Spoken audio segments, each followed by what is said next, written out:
Iran imeripoti mashambulizi mapya ya anga yaliyofanywa na ndege za kivita za Israel na Marekani leo Ijumaa, na kusema yenyewe pia imejibu kwa kuvurumisha makombora ya masafa kuelekea Israel na kambi za jeshi la Marekani. Shirika la habari la nchi hiyo Tasnim limeripoti kwamba mashambulizi hayo yameulenga mji wa katikati mwa Iran wa Isfahan pamoja na mji mkuu Tehran. Inaarifiwa watu kadhaa wamejeruhiwa huku majengo na magari pia yameshambuliwa. Hapo jana usiku mji wa Tel Aviv ulitikiswa na makombora kadhaa ya Iran yaliyofanikiwa kuikwepa mifumo ya ulinzi wa anga na kushambulia maeneo kadhaa. Kwa upande wake, Rais wa Marekani Donald Trump akizungumza katika hafla na timu ya kandanda ya Inter Miami katika ikulu ya White House alisema kwamba Iran imewasiliana na Marekani ili kufanya makubaliano.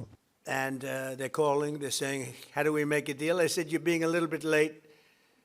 And we want to fight now more than they do. Katika hatua nyingine, Israel nayo imesema zaidi ya watu 1600 wamepatiwa matibabu katika hospitali kote nchini humo baada ya kujeruhiwa na mashambulizi ya makombora ya Iran tangu vita vilipozuka karibu wiki moja iliyopita. Hadi sasa watu 11 wameuawa nchini Israel, huku idadi ya vifo nchini Iran imefikia watu 1200 tangu kuanza kwa mapigano Jumamosi iliyopita.